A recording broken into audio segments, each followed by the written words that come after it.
Hi, Nancy Nouse here with Benchmark Wealth Management, and I'm with one of my favorite people, Shannon Acosta, Hi. CFP. Hi, Shannon. Today we're going to be talking about a little bit deeper dive on savings. And Shannon, one of the questions we get on occasion is, I don't have enough money left at the end of the month. Yeah.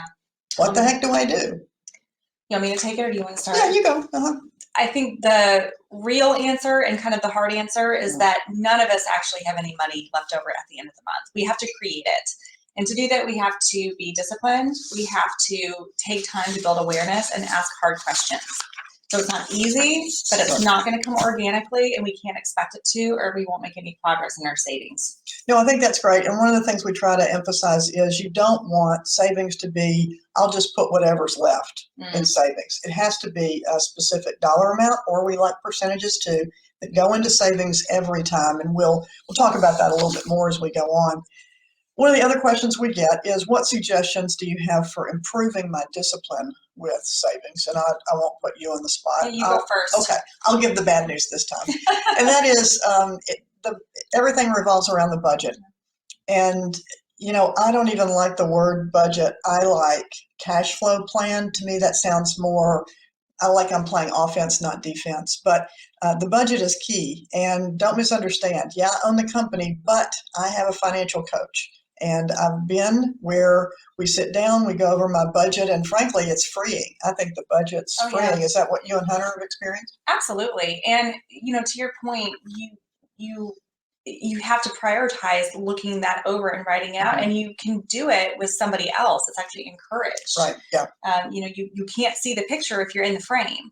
Yeah, because of the objectivity. So my financial coach was totally objective. They're not looking at my stuff. I'm looking at my stuff. That's why Shannon and I give each other financial advice, because she's too emotionally engaged, as am I, in my own stuff. I think another part is to make a savings plan, to say, I'm going to do this on a regular basis, and it's going to be consistent, and I'm going to stay after it. Is there anything you'd add to that? Specifically not to that one, but in general, this question reminds me of training for a race. I'm a runner. And so I hope you'll forgive the analogy. There are 4 things I think the two have in common, and maybe you'll resonate with this too. The first is that you need a goal. If you put your tennis shoes on and just start running, you're going to quit after 2 blocks because there's no point. But if you determine ahead of time that there's a date on the calendar you want to be able to achieve a certain milestone by, there's a fire under your seat and there's purpose in their direction. The same thing goes with your budget. If you're trying to save money, decide how much you want to save every month. The second is to start small. You cannot decide that you want to run a 5K and then run a 5K the first day you set out to train. You're going to hurt yourself and you're going to be emotionally exhausted. If you have a savings goal of every month, you need to start small. And remember that it's progress, not perfection. If you want to save $100 a month, we're probably going to tell you to lower that to $50 because psychologically, you don't want to discourage yourself and you want to remove any barriers to that as possible. And starting small is a good way to start. Yeah, and I think if you can put away $50 a month for 3 months or 6 months, then increase it. Yep. Not to 100, to 75. Yep. So, it's so demoralizing if you have to take money out. And that's why we want you to start small. The third thing. Oh, yeah, sorry, back to Shannon. There's 4. But get a buddy. How many are there? 4. Okay. 4. We're halfway through and it's quick. Okay. Get buddies. Yeah. Get somebody who has the same goal as you. Shout out to my CIO park runners because they help me get where I want to be. Same thing financially. Find somebody who can hold you accountable, and then get a coach if you're really, that's number 4, by the way, feeling like you need extra motivation and fine tuning. We can help with that too. Yeah, exactly. And just like you tell your kids, pick your friends wisely, you want to do the same thing when it comes to all of this financial freedom that you're marching toward. If you have a bunch of friends that are not trying to save money, don't care about any of that, then maybe don't socialize with them quite so much as you were doing in the first place.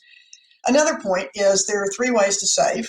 We like to say it's daily, monthly, and long-term. And daily is what you think it would be. If you're having trouble saving, you got to look at all of your expenses. How much you spending on cable?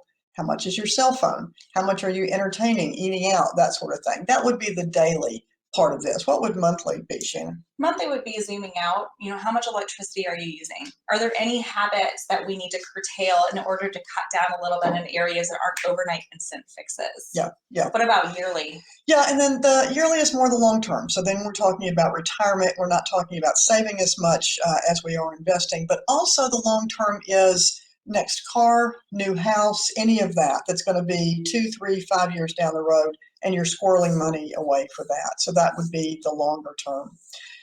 There's a term around here we use, and that is found money. So found money would be you just got a raise at work, and what do we recommend people do with that?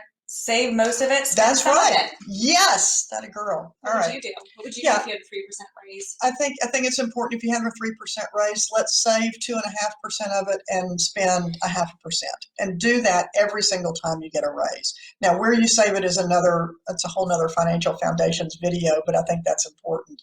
Another category of found money would be your tax return.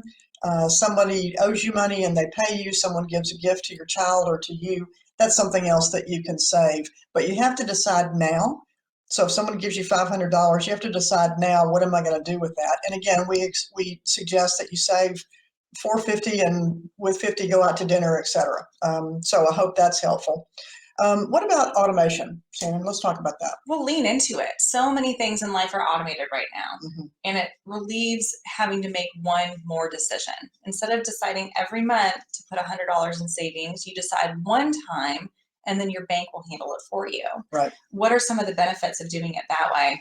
Well, you can, set it and forget it, so to speak. It's done automatically for you. That helps if you're traveling or something's going on and you don't remember to do it and you really did intend to. So I think it's forced discipline. That's how I look at it. And I love it. All of my savings is set up that way. And like you said, so much is automated. So bills and everything else. So it's just sort of natural. The last part of this is what we'll call hurdles. And that is, what are some things that would hinder you from actually getting this done? And one of those is past behavior, patterns that you've set, habits that you've set. I always eat there, I always order this, or I always play this game on my phone, and every time it says in order to go on I have to pay $2.99, I'm tempted. Well, you can $2.99 yourself to death. What else? You had an example about eating out. Well, I know myself. And when I go to dinner, I don't want to just have an entree. The kids aren't with us. I don't have to clean up. I want to have an appetizer and an entree and dessert and something yummy to drink. So if that can't fly, I've got to decide ahead of time and talk myself out of it. You can't make those kind of decisions in the moment because we're too emotionally invested. So, yeah, I think that's true. And, I hope you're hearing that planning is critical. And one of the ways we all have gotten into debt is because we've not been aware of what we're doing. So we want you to be keenly aware of what you're doing, where your money's going, and how it's helping or hurting you. The last thing we recommend is, if you're competitive, let's tap into that. If last year you saved $25 a month, this year can you do 50? Can you do 75? Can you beat your record?